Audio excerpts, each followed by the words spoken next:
We are really blessed to have him, as well as Dr. Elizabeth Lev, who has a really beautiful and wonderful presentation for you shortly.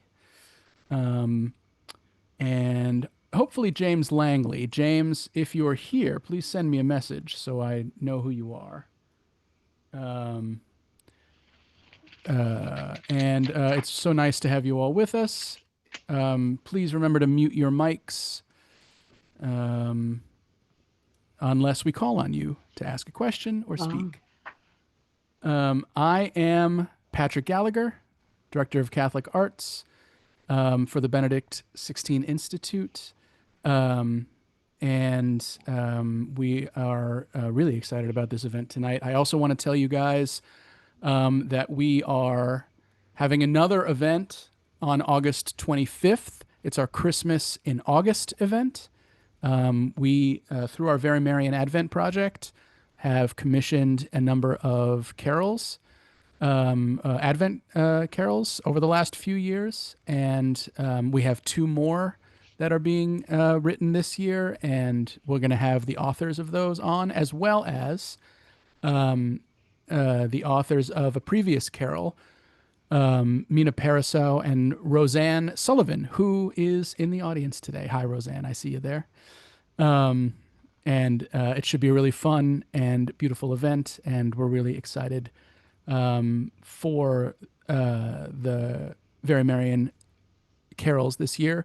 We are tell your parishes, the all of the authors of the carols have agreed to allow them to be performed wherever in whatever parish they want, free of charge this year. So wherever your parish is, if they're looking for a new and beautiful Marian carol, Advent carol, reach out to these artists, or you can find us. You can find us at Cantate, which is our Substack for sacred music, and through that you'll be able to find Cantate is spelled Cantate, and through that you'll be able to find. I'm trying to. Whoop, please mute yourself. And through that you'll be able to find links to all of the authors' web pages where you can request music. Okay, I feel like there's enough stragglers being let in at this point, and that we should probably begin because I know, Archbishop, you are on a tight schedule today. Before we start the events, Archbishop, would you be willing to lead us in prayer on this Feast of the Assumption? Sure. Yes, as usual on a tight schedule, unfortunately. But I thought I'd begin with a reflection from Dom Guéranger, the great originator of the liturgical movement. Liturgy diehard fans are familiar with his liturgical year series.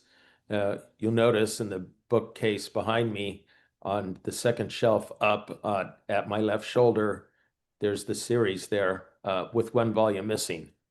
That's the one I'm going to read from. So just some reflections on Assumption here. From Dom Guéranger. O Lady, how exceedingly dost thou surpass all the servants and ministers and friends of God. On that day when Gabriel came to my loneliness, are the words St. Ephrem puts into thy mouth. From handmaid I became queen, and I, the slave of thy divinity, found myself suddenly the mother of thy humanity, my Lord and my Son. O Son of the King who has made me his daughter, O thou heavenly one, who has bringest into heaven his daughter of earth, by what name shall I call thee? The Lord Christ himself answered, the God made man revealed to us the only name which fully expresses him in his twofold nature.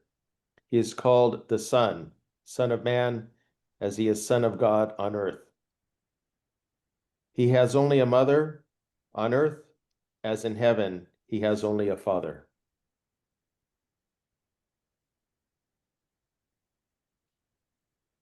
This ineffable union is the foundation of all Mary's greatness, which are crowned by today's triumph. At the sound of her name, the devils tremble, men rejoice, the angels glorify God. Mary and Christ are one flesh, one mind, and one love. Let us pray. Almighty ever-living God, who assumed the Immaculate Virgin Mary, the mother of your Son, body and soul into heavenly glory, grant, we pray, that, always attentive to the things that are above, we may merit to be sharers of her glory. Through Christ our Lord. Amen. In the name of the Father, and of the Son, and of the Holy Spirit. Amen. Thank you, Archbishop. So I thought we would begin simply by asking you, what are your personal reflections on the significance of today? Why is the Feast of the Assumption such an important and holy day? It holds out to us the great Christian hope of eternal glory with Christ, Mary being kept free from sin by singular grace of God as the first to share in her Son's glory. But that's the glory of the resurrection that is held out for all of his followers who strive to follow his way and live his precepts in their lives.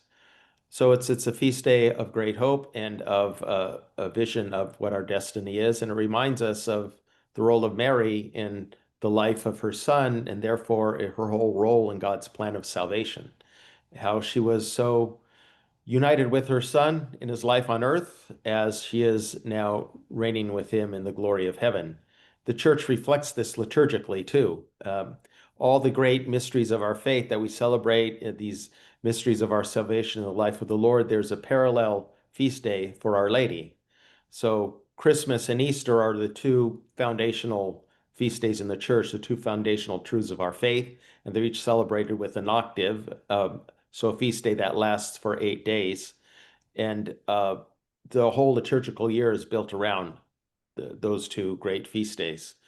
So it begins with the Annunciation, though, when Christ was conceived in Mary's womb, but we also have the feast day of the solemnity of the Immaculate Conception, the mystery of Our Lady being kept free from sin from the first moment of her conception. We celebrate his birth at Christmas as we celebrate Mary's birth on that feast day coming up next month on September 8th. And so there's an octave for Christmas. There's not exactly an octave with Our Lady's feast days, but there's something like it. There's on the 8th day, a feast day connected back to it. So on September 15th, that's when we celebrate the mystery of Our Lady of Sorrows. So Our Lady's union with her Son in his suffering and death, what we call her spiritual martyrdom. Then Easter and Ascension is his glorification as we celebrate her participation in that today. And 8 days from now, on August 22nd, we will celebrate the coronation of Mary as Queen of Heaven and Earth.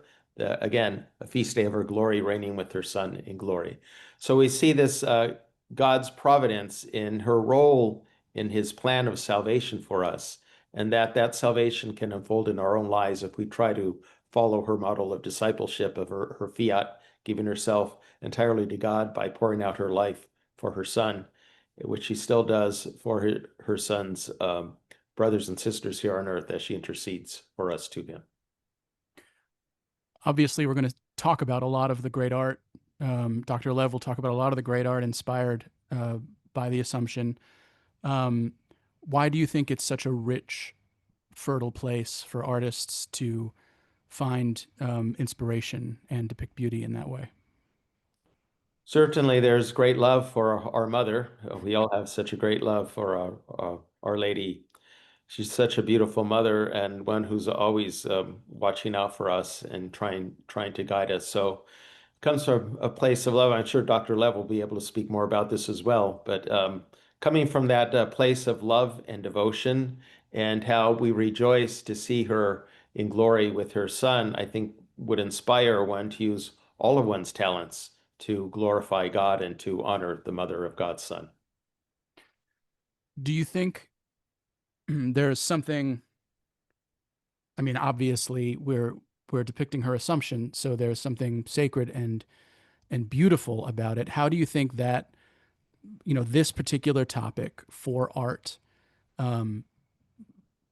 can sort of attract people to the church, be a tool of evangelization, however you want to phrase it, anything like that? We need to leverage the transcendental of beauty, right, to bring people into the church, because you can kind of circumvents the my truth, your truth idea, and it hits people in a sort of circuitous route, but you can't deny beauty when it's before you. And I think with regard to the Assumption, also, of course, the basic theological meaning of this feast day, of course, is that Mary did not undergo bodily corruption. Um, Death and bodily corruption are the consequences of sin. Since she was kept free from sin, she did not undergo bodily corruption and was assumed body and soul into heaven. So I think this reflection on the body and the meaning of the body, how the body incarnates our person, and that when we are in heaven, we will have a glorified body. That is, we will retain our unique identity in heaven while sharing in the communion of the saints. So I think to this idea of her body being assumed into heaven and with the glorified body, I would think that would offer a lot of possibilities for artistic depiction. And when it is done in a beautiful way, in a way that touches on the transcendent, I think it would draw people out of themselves and desire a connection with that.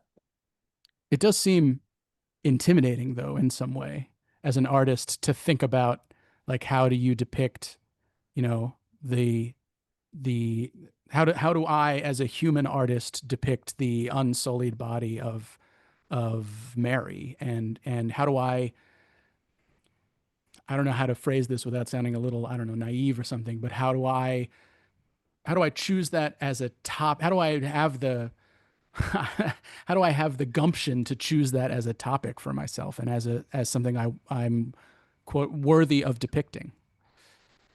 No, only can happen with great humility, right? You said the gumption is rather pretentious to do that, but it has to come from a place of great humility, imitator model of humility.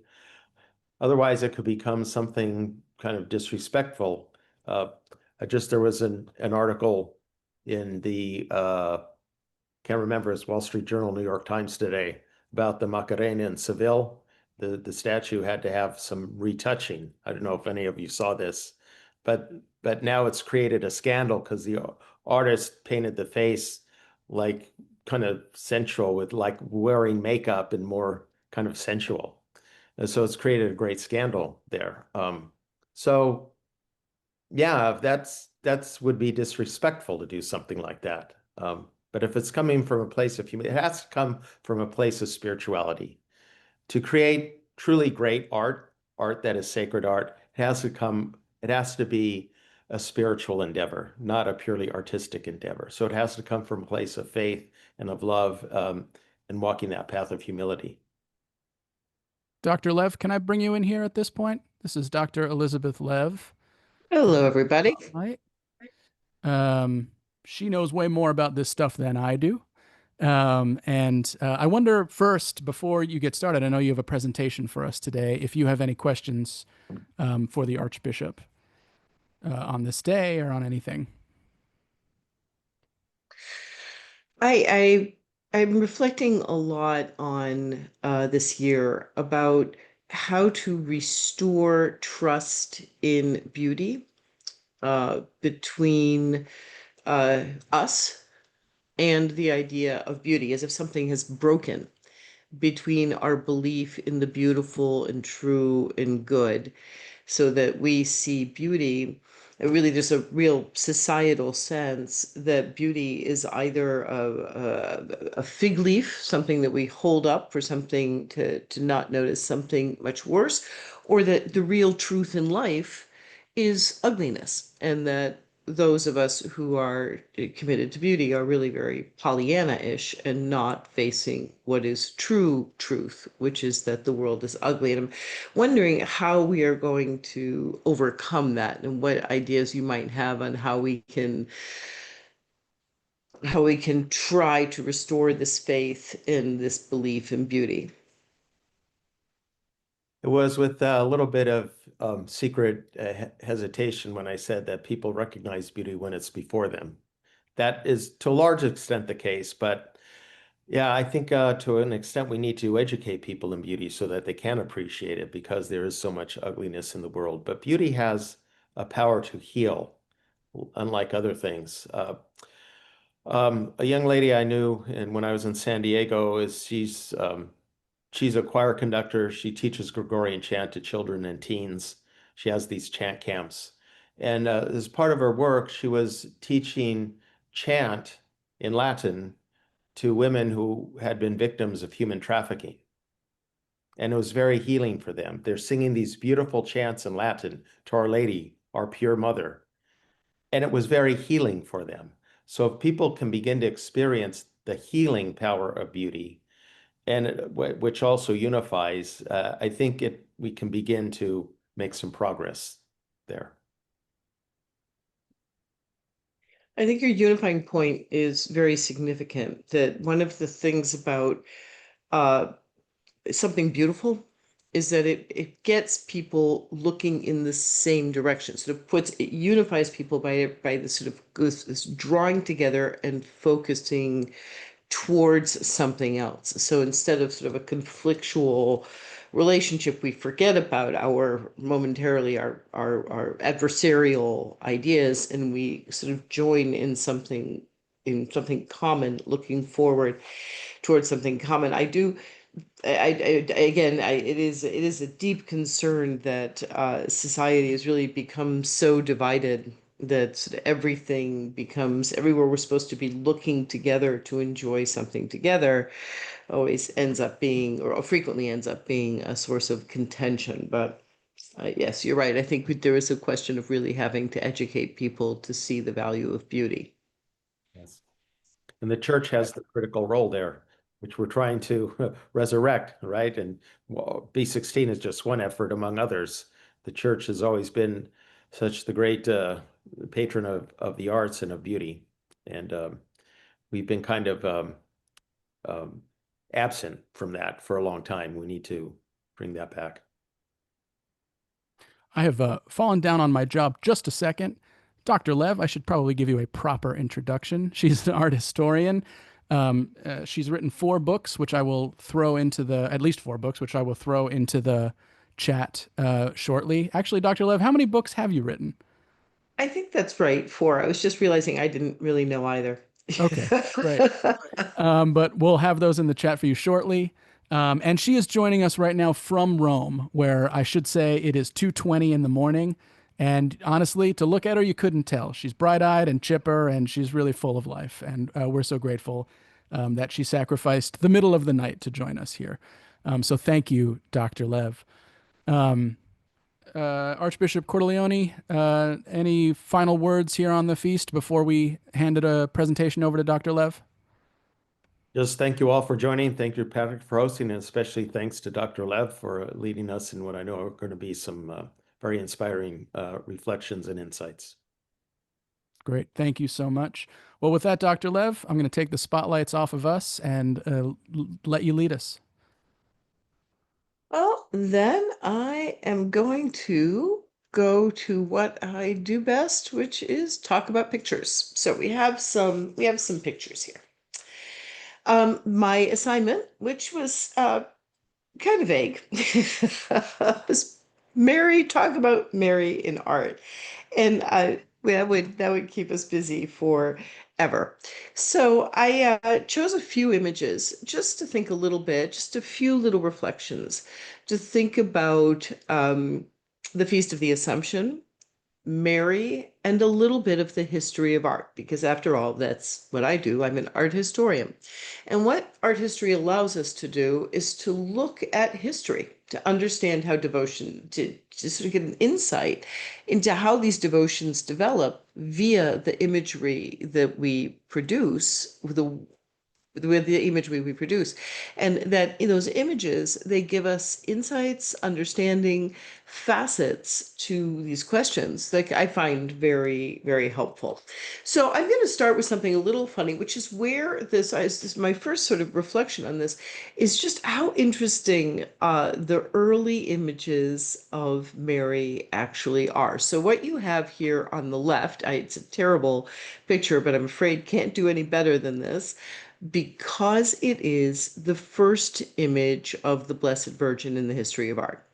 So the very first time that Mary makes her appearance in a painting, in art, in human beings, trying to depict the Mother of God, is in this underground catacomb out on the Via Salaria. It's from the second century, the third century AD, so about 250, 225. And it's up on the corner of a tomb. So it's a fresco painting sitting on top of a tomb up high, sort of to the right. And we see just these three figures. It's basically the three figures are in the corner. One is a prophet. It could be the prophet Balaam, who you see pointing up towards a star. And that's how we understand this woman is more than just a figure of a deceased in the catacomb. We see this woman who is holding the Christ child. And one of the most lovely, lovely things about this image is that there are lots of images of mothers holding babies, but in mothers holding babies, the babies are usually turned towards the mother. But in this amazing image, the child turns to face towards us. It's just a lovely, lovely concept of encounter. But what I'm really getting at here is that look at the way Mary's body engulfs the body of the child so that she becomes a kind of throne for Mary. So in the very throne for Jesus. So in the very first image of Mary that we see her already as kind of this cathedra, this throne, this seat for her son. And then it's this seat of all wisdom, as it were. And here's just maybe a slightly larger version. This is if we step back a little bit to give you another sense, another view of the work. Here we have the standing figure. You can see it's very seriously damaged. Again, it's a 1800-year-old painting. But again, Mary becomes this sort of throne. Interestingly, in the same catacomb, we'll see Mary in a work from maybe 25 years later. You have the three wise men who are approaching Mary, and again, the Christ child is on her lap. And again, these paintings have been underground for 1800 years. They're not in the best condition. But as we move towards, we come up out of the catacombs and into the light, once again, just making my point, we see in the wooden doors of the Church of Santa Sabina. So now we've climbed up on the Aventine Hill, a very, very important set of doors from the 5th century. So now we're in the late 400s. And Mary, now with the three magi, is raised up and she becomes again the sort of way that she has the seated Christ child, very much like a throne. And even as we move into icons, Santa Maria in Trastevere, we have the Madonna of the Clemenza, Madonna Clemenza, where this is a much more overt image of Mary, who is like a jeweled throne, right? So here she is sitting on a cushion. It's again, very ancient icon in Trastevere, not in the world's greatest condition.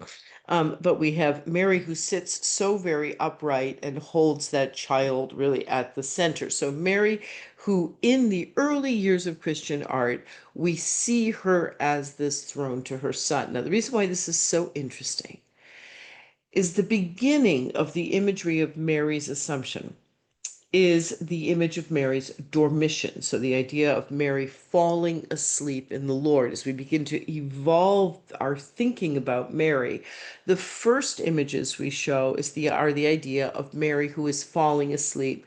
Mary falls asleep, her soul, her perfect, pure, beautiful soul is picked up by Jesus, who in his part becomes the throne for Mary. It's just, I love this sort of counterpoint of these early images where first it's Mary who is holding up Jesus, and then Jesus who holds his mother is this beautiful, is that he becomes the throne of his mother, this beautiful golden figure of Christ, and Mary, this her soul again represented as the little white figure here, the little white baby figure, seated, that sort of same upright seated look that you saw before in the Madonna of Clemenza. In this one is from the one on the right is from Santa Maria Maggiore.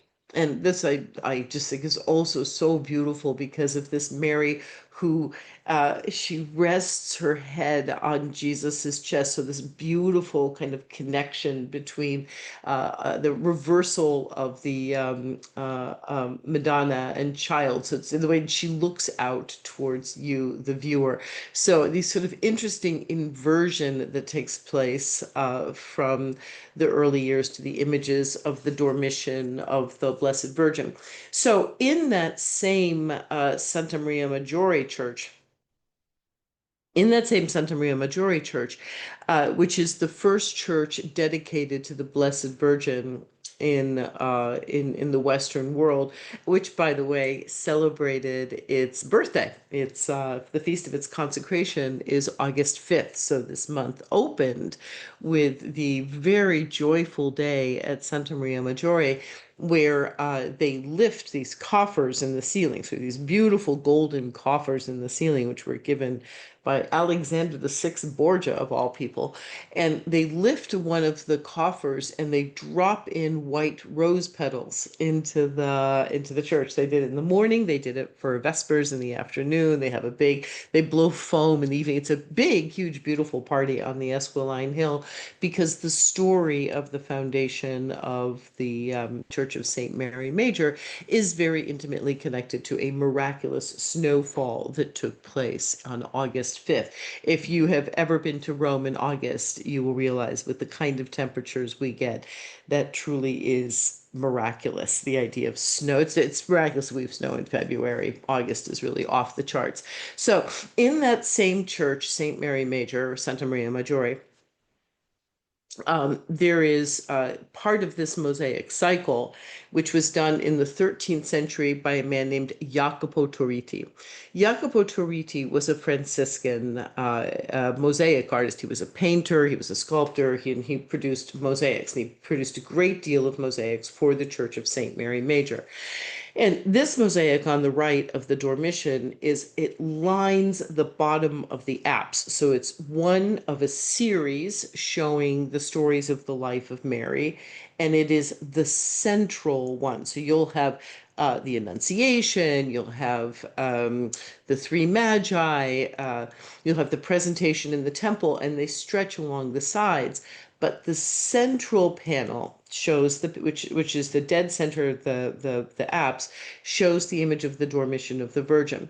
And then you lift your eyes, so you can actually see how this works. If you look at the bottom of the image here, you can see the Nativity on the left, you can see the Magi on the right, and the image I was just showing you is right underneath where that label is, and it leads right in to Jesus crowning Mary in heaven. And so we have this visual development of this image of the falling asleep of Mary and Mary's coronation in the heavens. And so what you're looking at is this evolution of visual evolution as we think more and more and more about the specialness of Mary. Remember that the Franciscans will have a very particular commitment to Mary, particularly in her Assumption and in her Immaculate Conception. This wonderful mosaic really also draws out some of the striking things that the Franciscans, if you will, bring to the table in the history of art in the 13th century. Look at this really beautiful spiral of acanthus. Acanthus, if you've been to Rome, it's a big florid green leaf that is basically everywhere. Do not cultivate it in your garden. It's a weed and it will take over everything.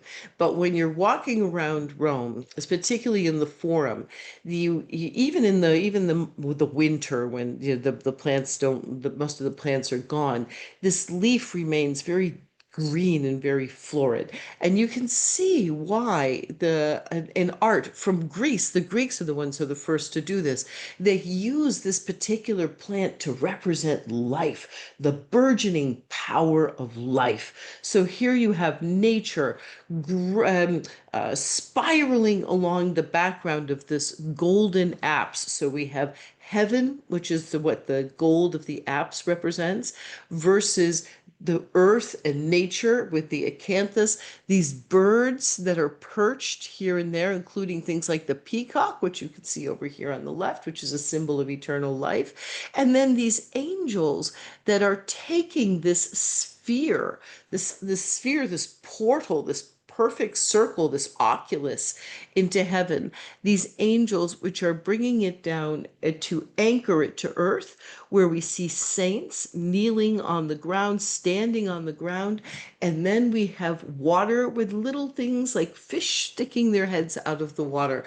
All of heaven, all of earth, the land, the sea, the air, everything part of this beautiful, orbiting around this beautiful image of the queenship of Mary, Mary in heaven being crowned by her son. So this, we begin to get something that feels a lot very orchestrated, right? So instead of just a scene from scripture, or an imagined moment, or the moment of Mary's dormition.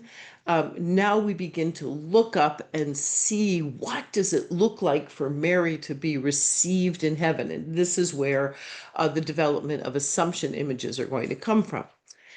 Now, that brings me to a building that I think most of us know well. This is the Sistine Chapel before Michelangelo got around to doing the ceiling. And Michelangelo, the Sistine Chapel was built by Pope Sixtus IV, which brings us right back into the wonderful world of the Franciscans, because Sixtus IV was a Franciscan pope. Francesco Maria della Rovere was actually general of the Franciscan order, and a very, very, very brilliant theologian, preacher. He's a very interesting case in the Renaissance era of a man who rose to the papacy because of his great personal virtue and quality, but also because of his excellent preaching. He was truly an excellent preacher, and a very good administrator, by the way.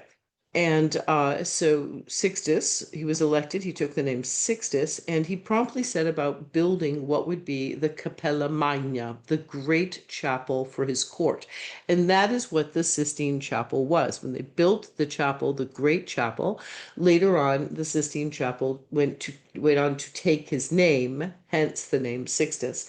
But what people often don't realize, and because they're so distracted by Michelangelo's ceiling, the creation of man, the Last Judgment, what most people don't realize is that the Sistine Chapel was dedicated to the Assumption of the Virgin.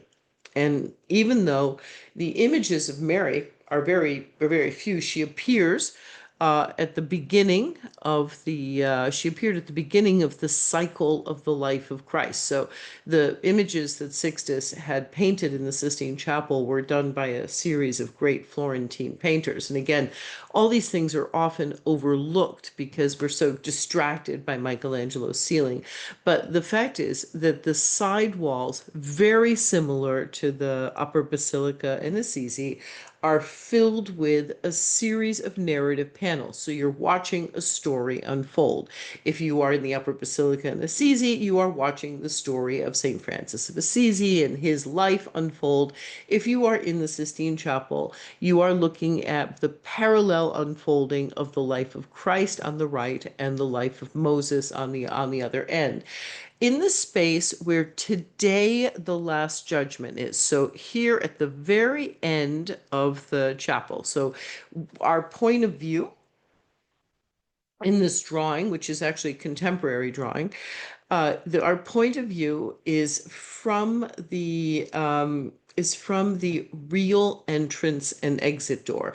You saw that entrance and exit door because you most likely watched the opening of the conclave this year. And so when you saw the cardinals, uh, uh, uh, uh, when you saw the cardinals filing in through that wooden door, They were coming in from this direction. They assembled on the other side of that root screen, and you saw them standing under today what is Michelangelo's Last Judgment.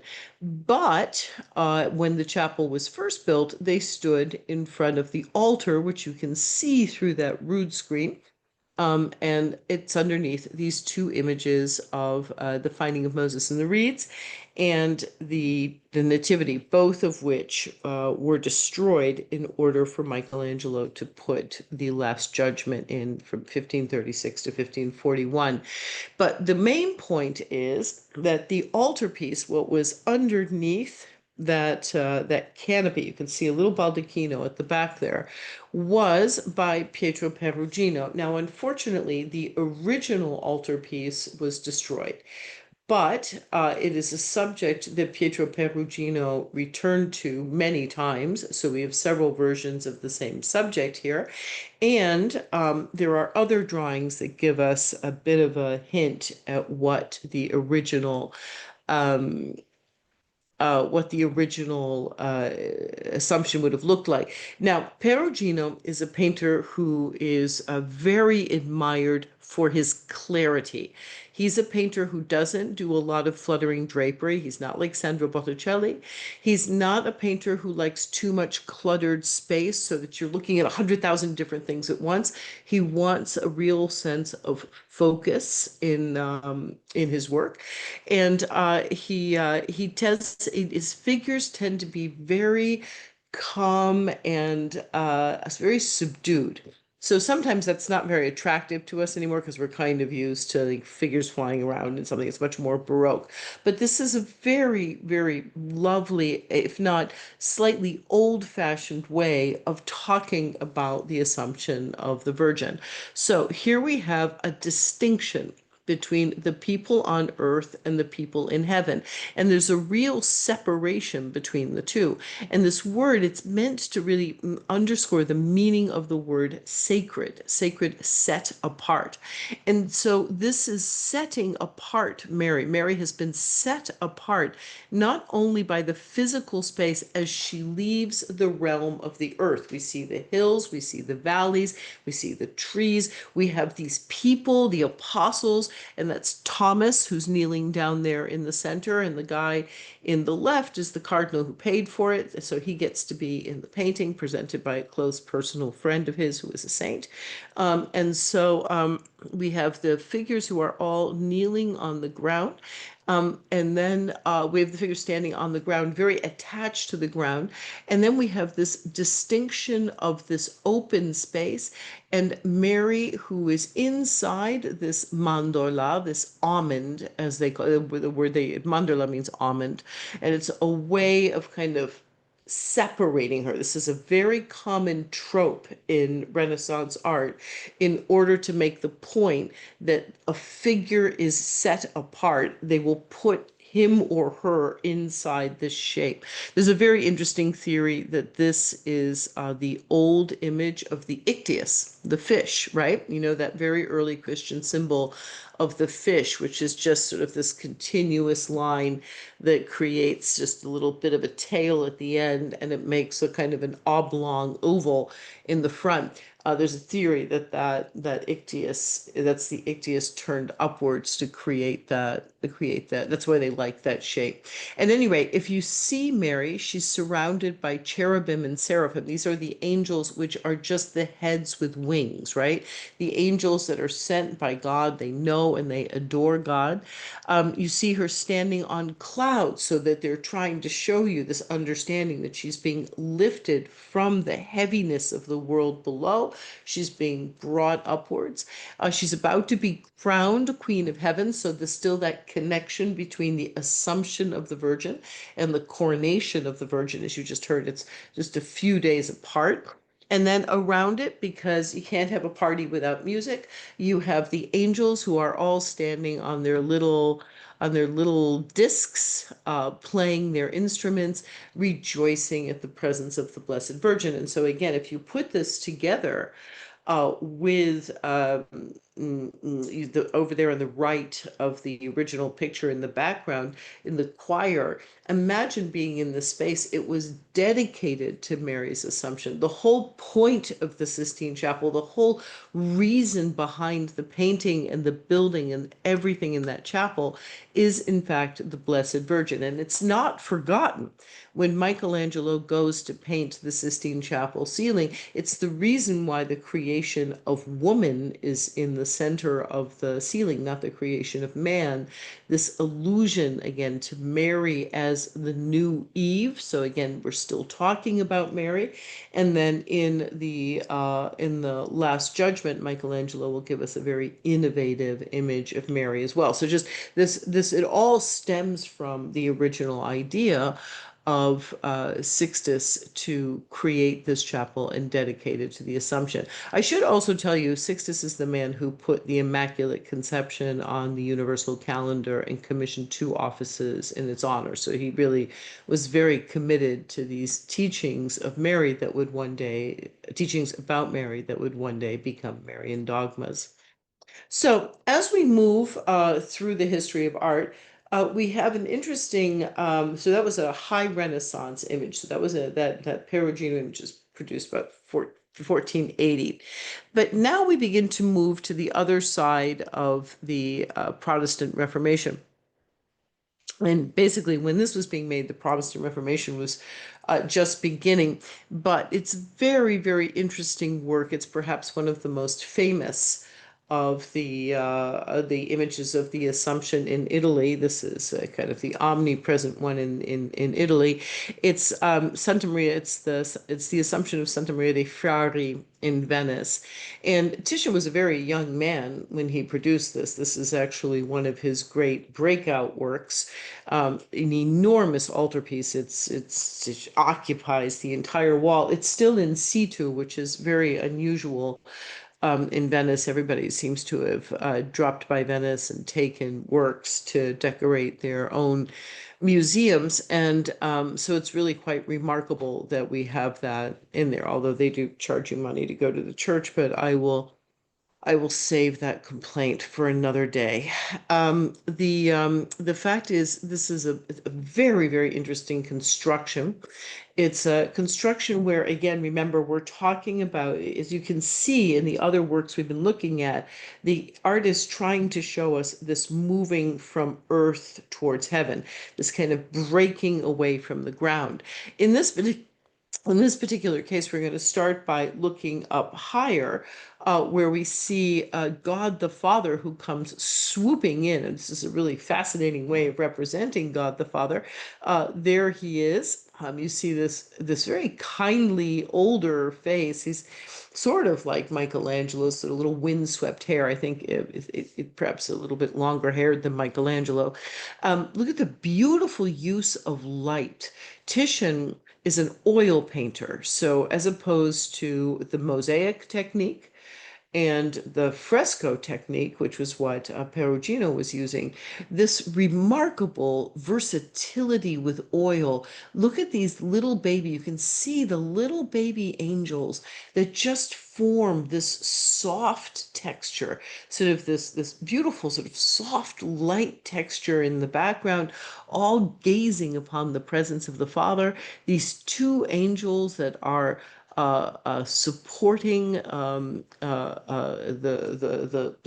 God, and then you have an angel who is showing up with a crown, because again we have this idea of Mary being crowned the Queen of Heaven.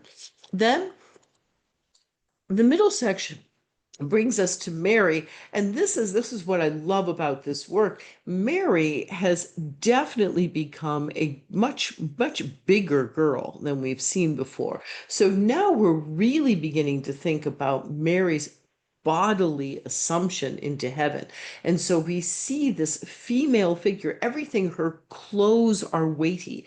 They drape around her very feminine body. We have a sense of this physicality of the Assumption, and even her little feet standing on I love her little feet standing on the clouds as she the sense of that this this again, the weight and the mass and the volume of that body, and then even more of these angels that are just some of them are playing music, some of them are all sort of pointing in amazement, but there's this wonderful chorus in heaven of these very varied figures. Look, they make this, they go from just the light figures at the top that are meant to be representative of the cherubim and the seraphim, and then these angels become these joyous children playing music, holding signs, just very, and then the angels holding up the clouds to help lift up Mary towards heaven.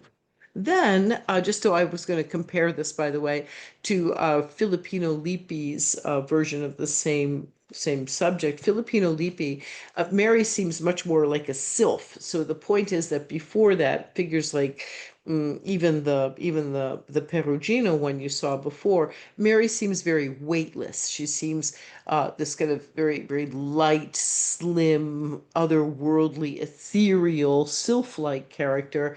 Uh,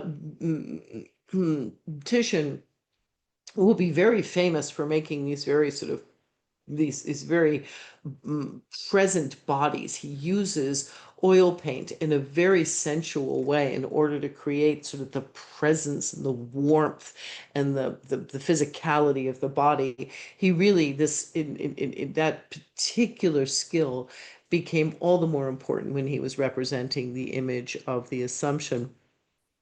And then this last part, which is the part that I think is really the most innovative, you can see that Titian is looking for a visual angle, which is a little unusual, where we're standing underneath. So this becomes even more iconic.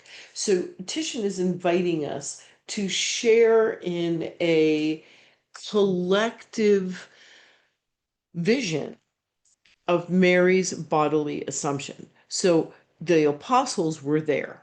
And so we see the incredible amazement, the prayerfulness of a Peter, the pointing, the chatting, the gazing, the imploring. We see all these different reactions to Mary's bodily assumption, but we see them from the point of view of standing underneath them.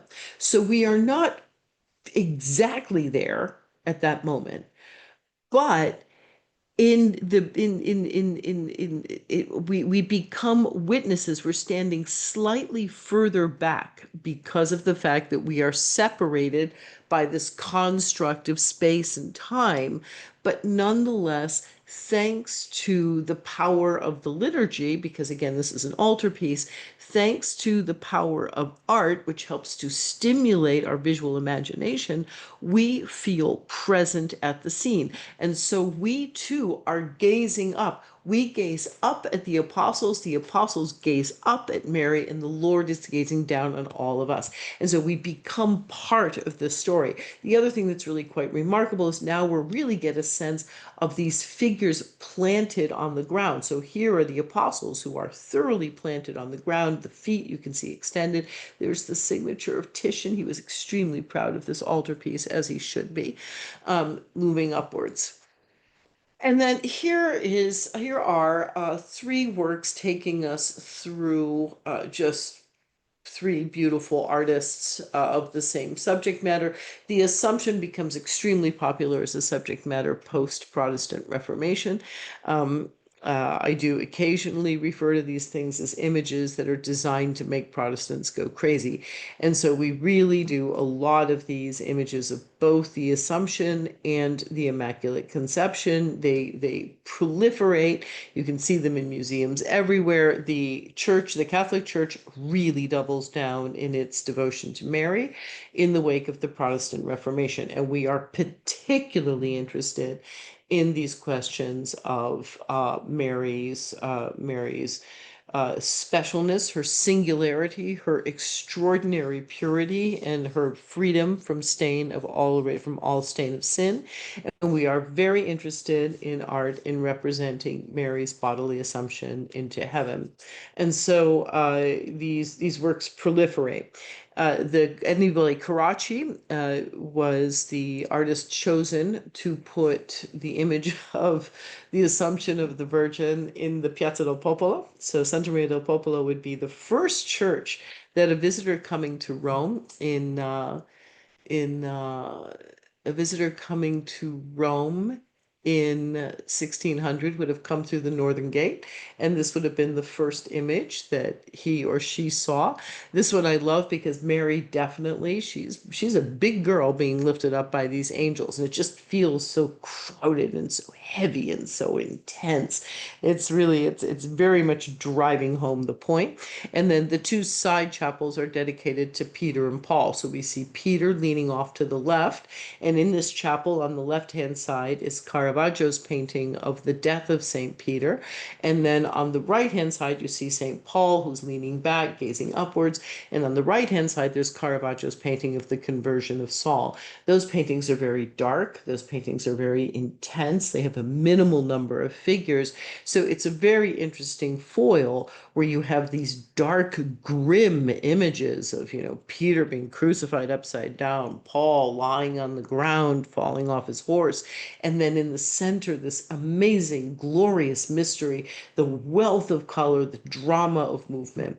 And that, whoops, daisy, that probably, that probably, that use of color, that luminosity. Annibale Carracci was a very, very big fan of this man here, Barocci, who I am also a fan of Barocci, so that's nice to have that in common. Barocci's painting style, again, these are all very close, these are very close contemporaries. Barocci's painting style was different, however, from that of Barocci. He used something called colore cangiante, means changing color. And it allows, if you look at, for example, let's take this orange on the figure kneeling down with his back to you. So this same idea that you just saw in the Titian painting, where we were looking at this figure in red who had his back to us, reaching upwards. This figure who stands between us and the scene, this is one of the ways that the artist makes us understand that through art and through the liturgy and through the observance of these feast days, we too are witnesses to this event. And as witnesses, as eyewitnesses, we are called upon to testify to Mary's Assumption. So, but the colore cangiante, changing color, is the way in this orange you can see these rather dramatic, fast-paced transitions from this light, this sort of lighter color here, this sort of like pumpkin here, and then it gets darker suddenly, and then it gets very bright. This use of a very clear movement of the painter's brushstroke, so we can see these blockings of color. You see it also in the way the red drapery, which is folded over Mary's legs. You can see here, there's the separation of the two calves to show her body going up to heaven. But you see again, he's doing the same thing, these passages from red to rose to white, which are very abrupt, and it creates a sense of movement. The point of colore cangiante is that it makes the scene look like it's happening even as you are watching. So as opposed to something that's a little, even though the figures are crowded and Mary seems to be pushing out towards us in the Carracci painting, the Barocci painting gives us really a sense of the light is reflecting off the robes as the figures are moving. And then Guido Reni, who is very sort of, again, he's sort of like the Pietro Perugino of the Baroque. He is the least of the exuberant, if you will, of the Baroque painters. He's a former student of Annibale Carracci, and he's extremely elegant. He was famous for what they called his grazia, which is, I think, a nice way, one way of putting it is elegance. And so his scene is much more pared down. We see Mary being lifted up into heaven by this wonderful little coterie of angels. A little bit of what we saw in Santa Maria dei Frari in that opening of the golden heavens. We see that actually being repeated in all three of these paintings. She's being lifted upwards towards the heavens. So these are three different versions, all from the same period, that correspond to different tastes, because really it was a very popular subject matter. Those of you who have been to Rome may or may not know that we love our cupolas, right? Ever since they put up the dome above St. Peter's Basilica, they wanted this sort of big, huge dome above St. Peter's. All the other churches, many other churches were built with domes. So the idea, it's a way for the other churches in Rome to show a kind of allegiance to St. Peter.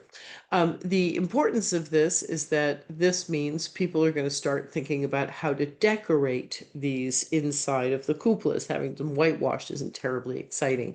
And there were much more staid decorations. For example, the mosaic decoration in St. Peter's Basilica is a sort of nice little hierarchy of Jesus, angels, God the Father.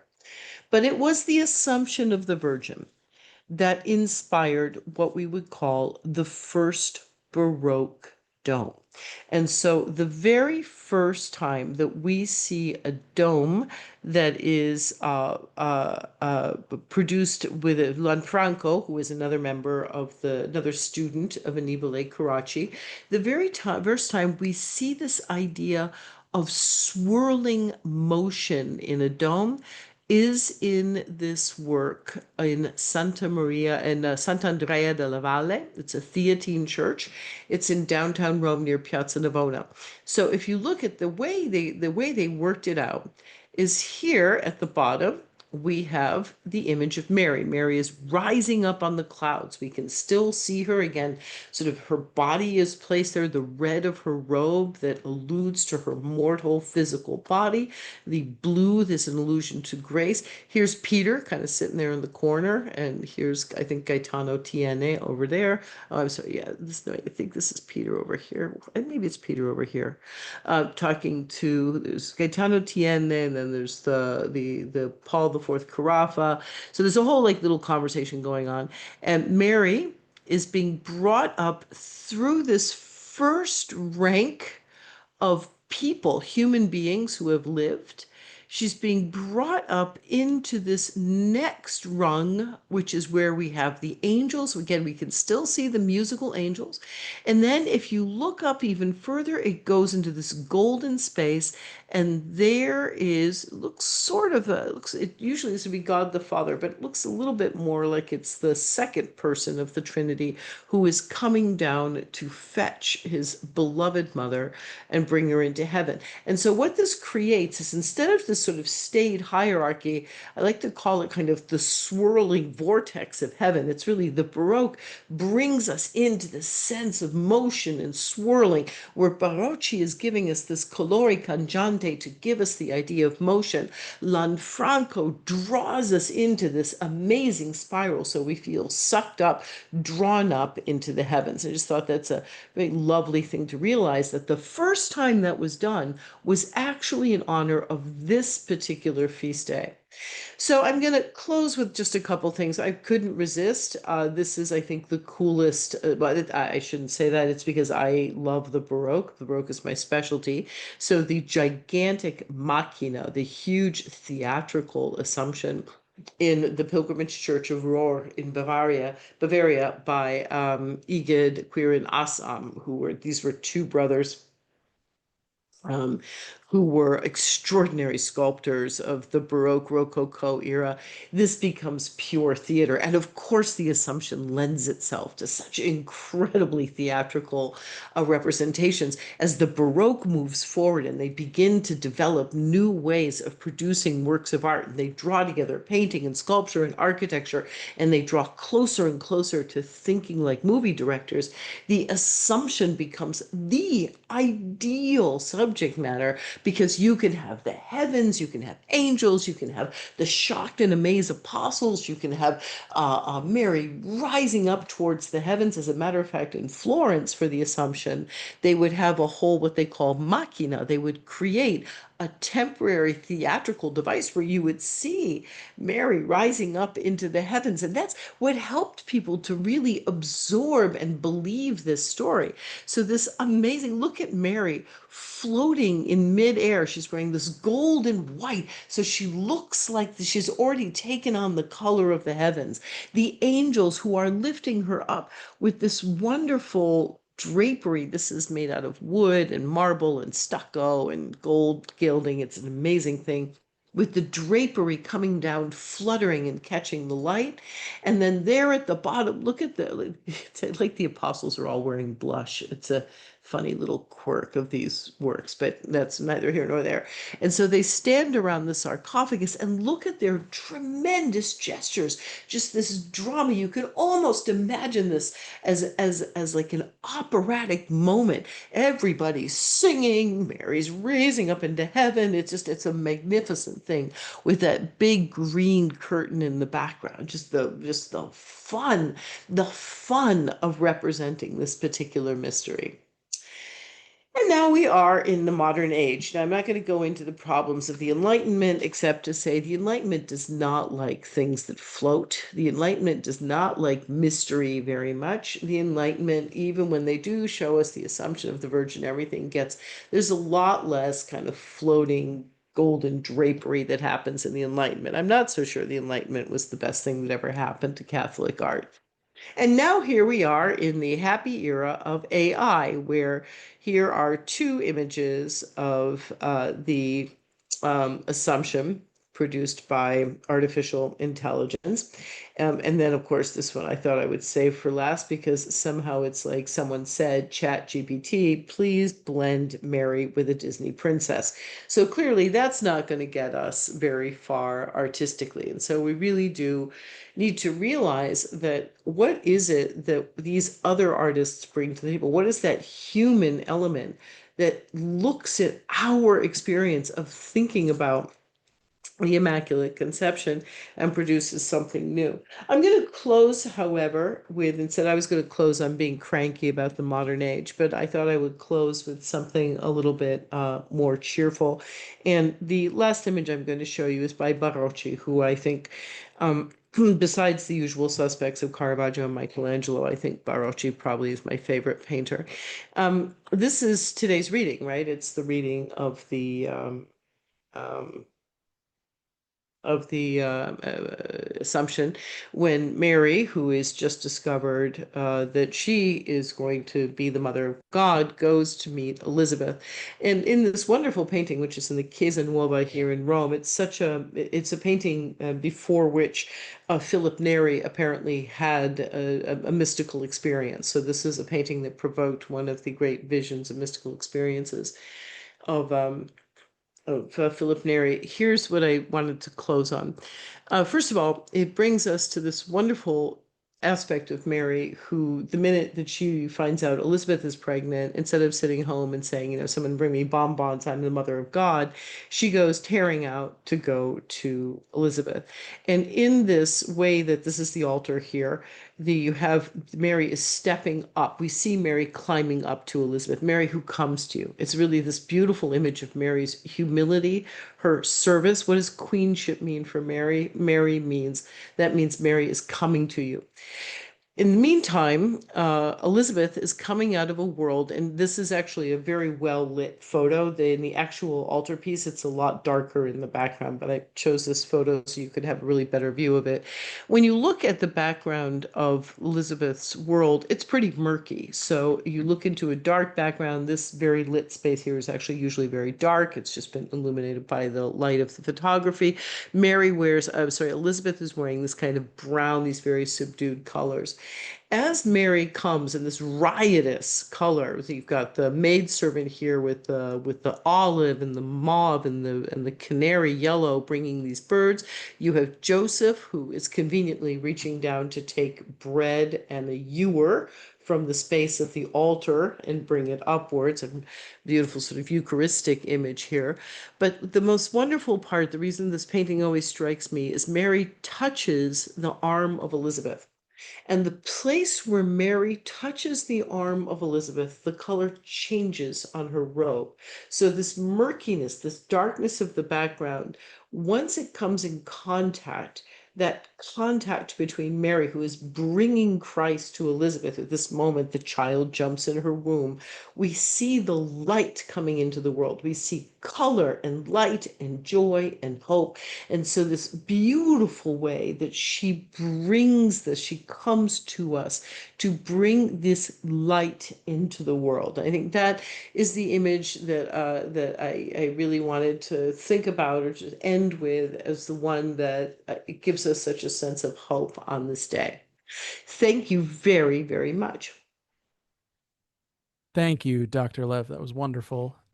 Um, I'm going to turn to the audience for a few questions, some discussion with Dr. Lev, but I want to start first by acknowledging a discussion that was happening in the chat, which is someone was struck by the amount of red that Mary wore in much of these paintings, as she associates Mary typically with blue and white. Can you talk about the significance of the red and the general coloring around Mary during this time? So, generally in Western art, not necessarily in Eastern art. In Western art, Mary wears red closest to her body. As a reminder that Mary is mortal. And so the red in this case is the color of mortality, the mortal body. And then she is cloaked in blue, i.e., cloaked in grace. So she is a human being cloaked in grace. You'll notice it often happens that Jesus is the inverse. He wears blue closest to his body, and then he wears red in his mantle. And so their colors complement each other, but they also draw out that distinction. Mary is not always associated with blue and white. Blue and white's a much, much more recent use. That is Mary of the Immaculate Conception. So if you're looking at Murillo paintings, yes, Mary wears blue and white, but that's a development where Mary, the white next to Mary's body, is meant to be an allusion to the purity. The blue is once again the grace. And so it's that traditionally in art, Mary wears red. And then Giotto is probably the one who first starts to play around with the idea of putting white closest to Mary's body. And then that eventually from Giotto 1200 to basically Murillo is the one who really cements that blue and white.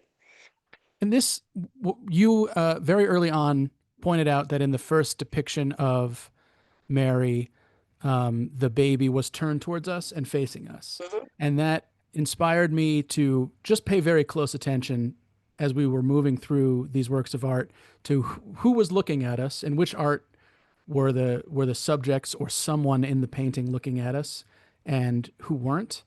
And I noticed early, and this may just be a limitation of like the mosaic technique or something, that they're looking at us. Basically, every character in one of those mosaics is looking at us, while as the technique developed, as it turned more towards paintings, everyone was looking away, except in the Karachi, the Annibale Karachi painting.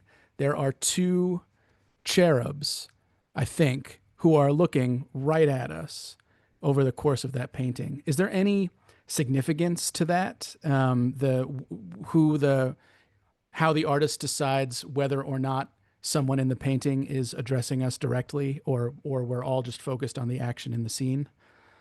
Well, I think when we're looking at a mosaic, most of the mosaics are generally placed in the apse of the church. And mosaic as an art form in the apse is meant to be kind of the goal, right? The design of a church is the nave, which is drawing us to the goal, which is Christ in heaven. So when you're looking at Most mosaic apses, this is not a universal, but most of the mosaic apses, they are giving you a representation of figures who are in heaven, and they are beckoning out towards you. On one hand, they are inviting you, there's room for more, please come, but they are also making themselves available for your request for intercession. So this idea of like looking out from the heavens into your world, that's the way it communicates.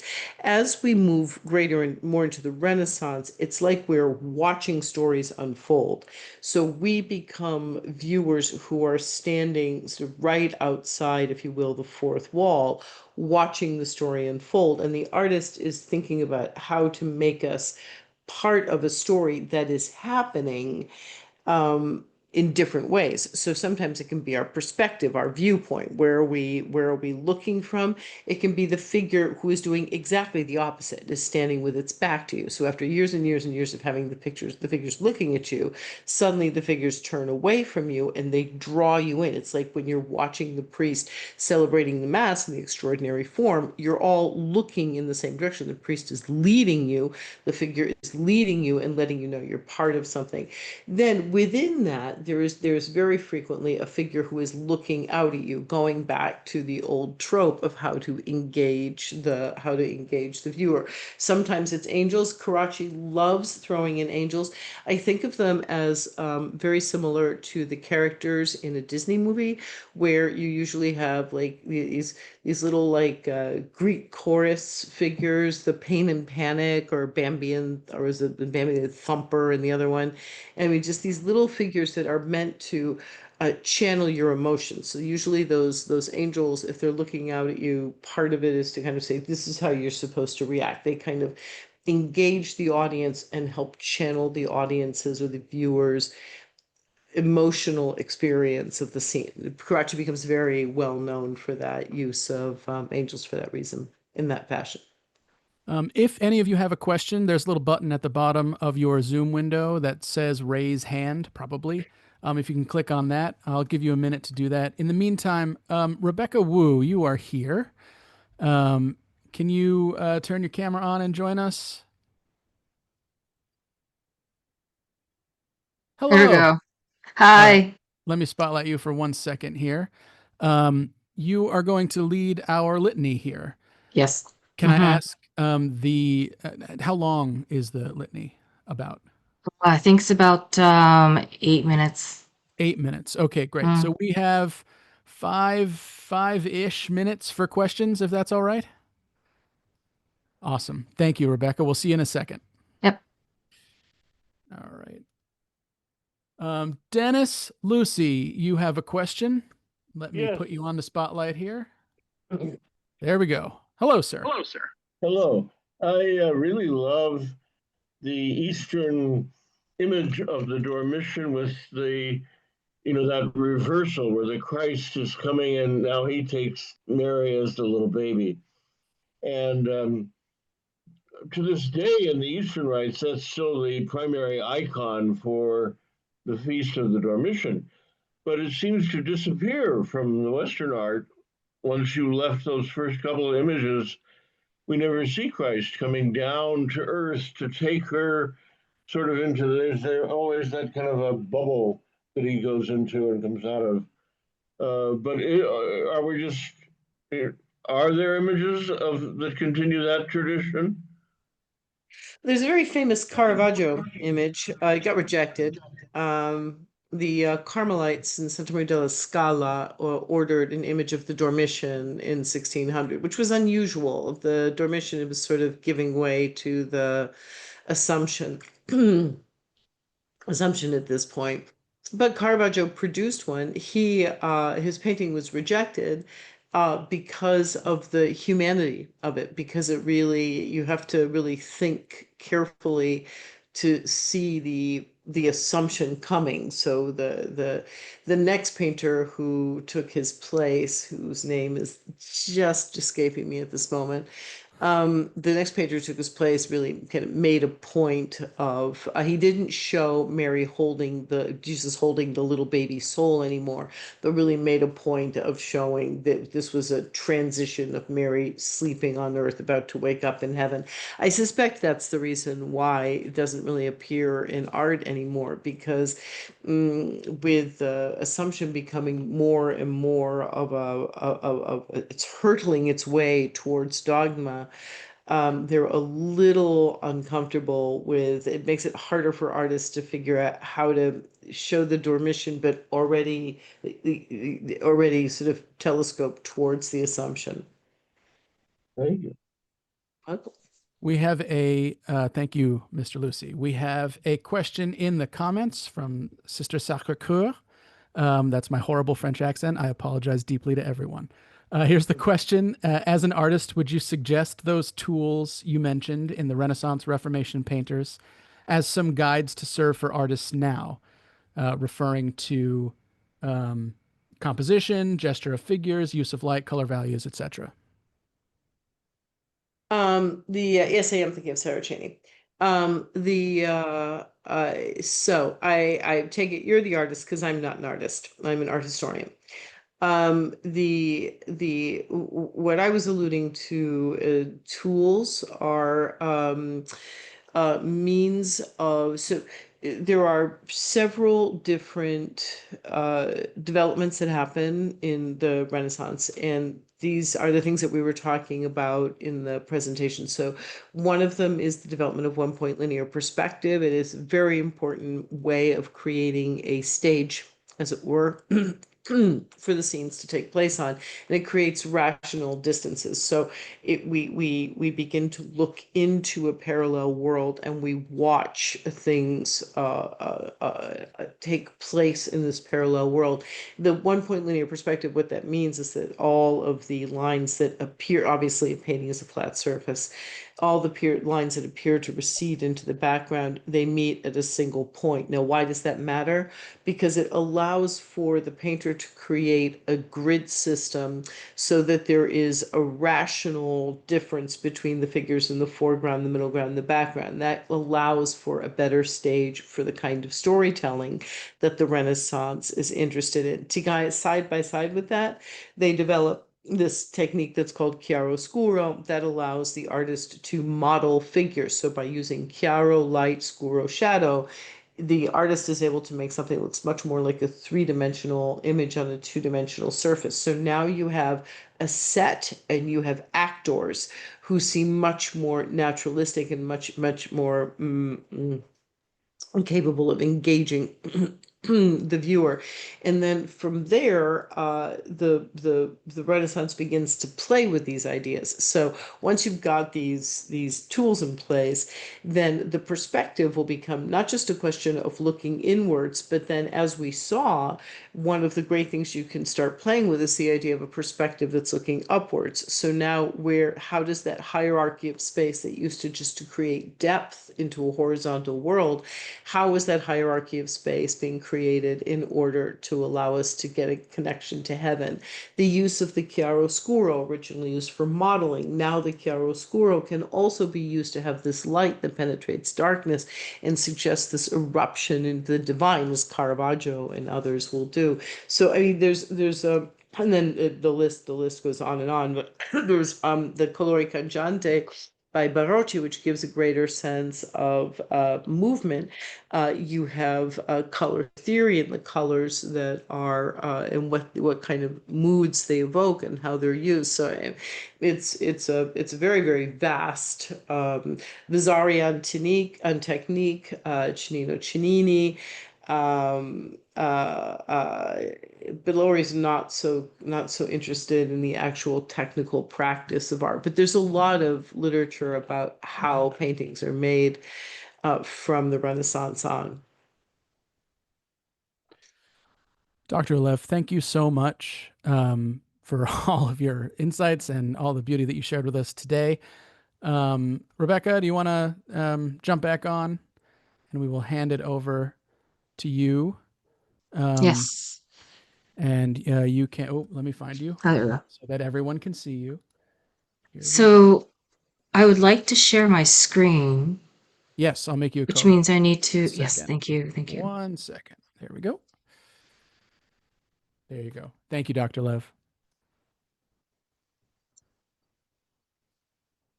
Okay, so let's see if I can do this. Share my screen.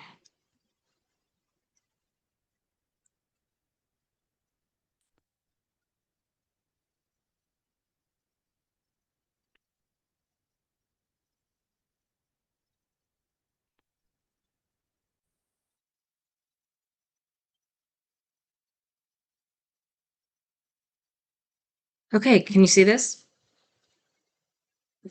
Sure can. Okay, perfect. So let us start.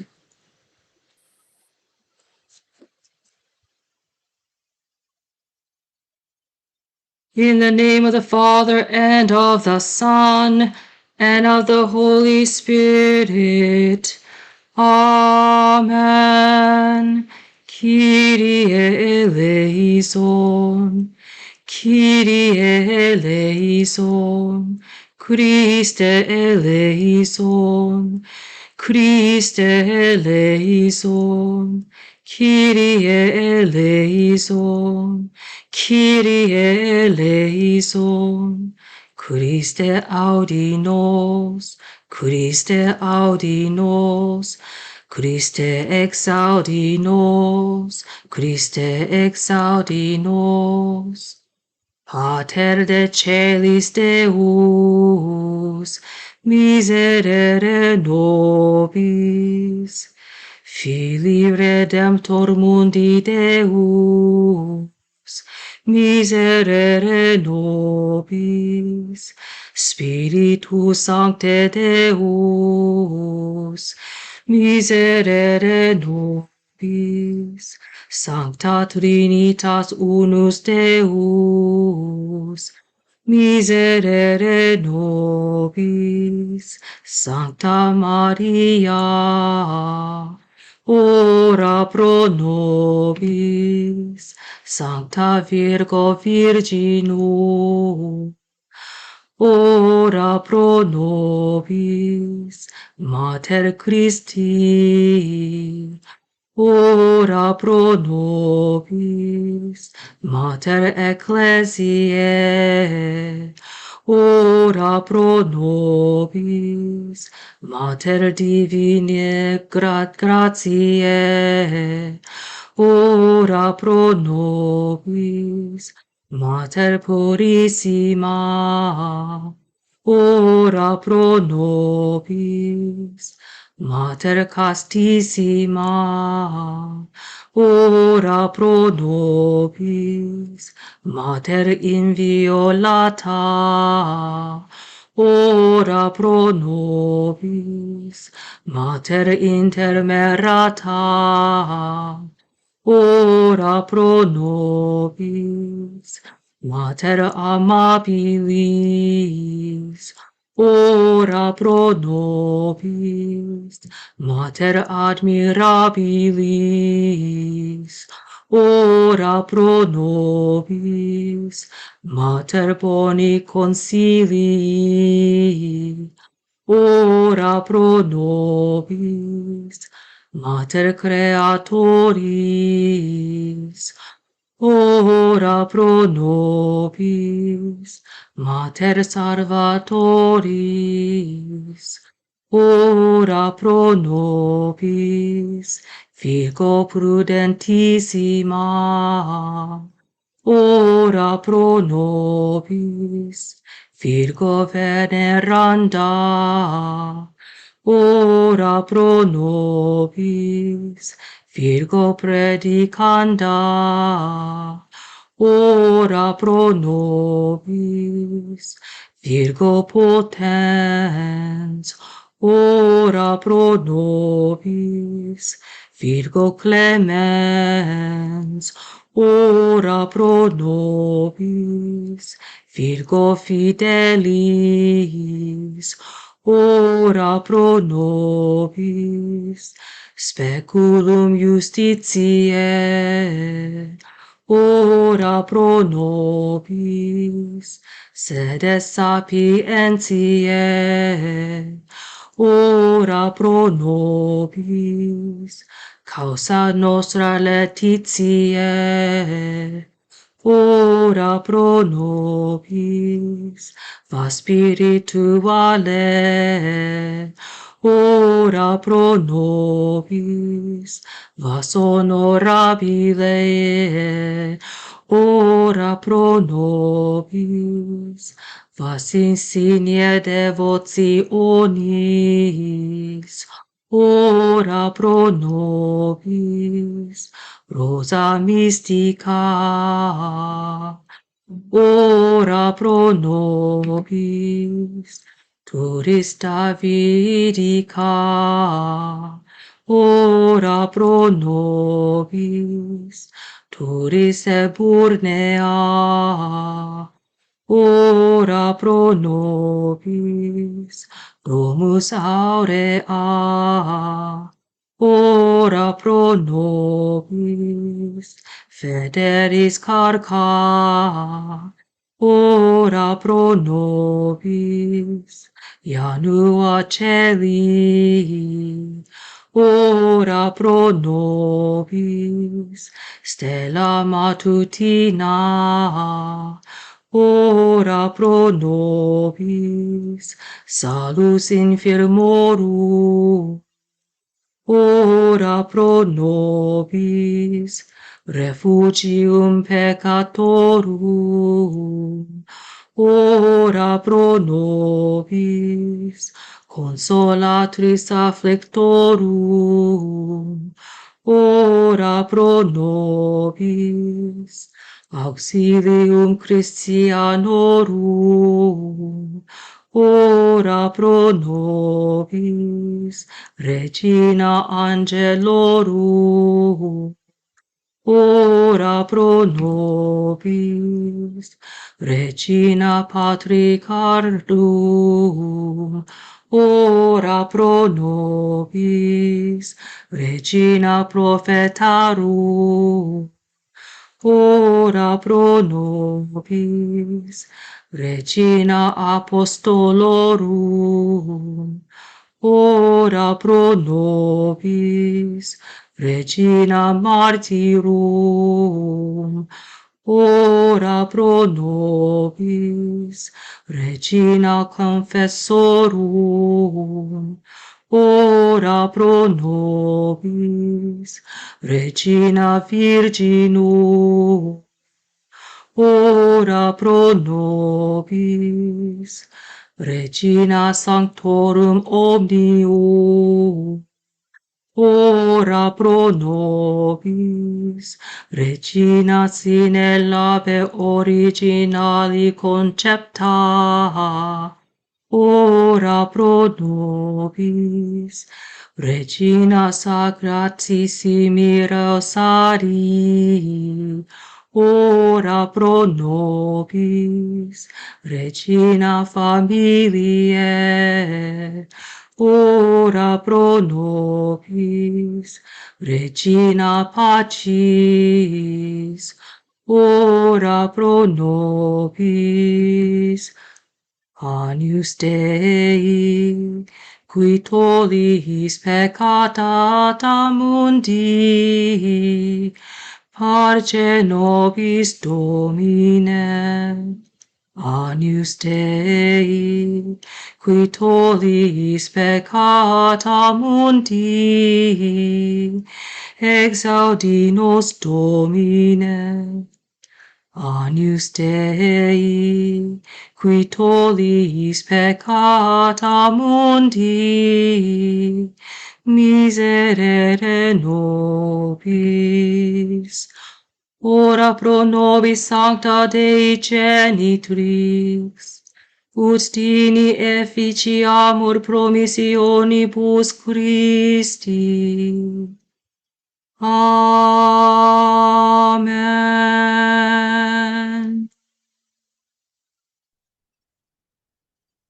Thank you, everyone, for joining us today. Thank you, Rebecca. That was wonderful.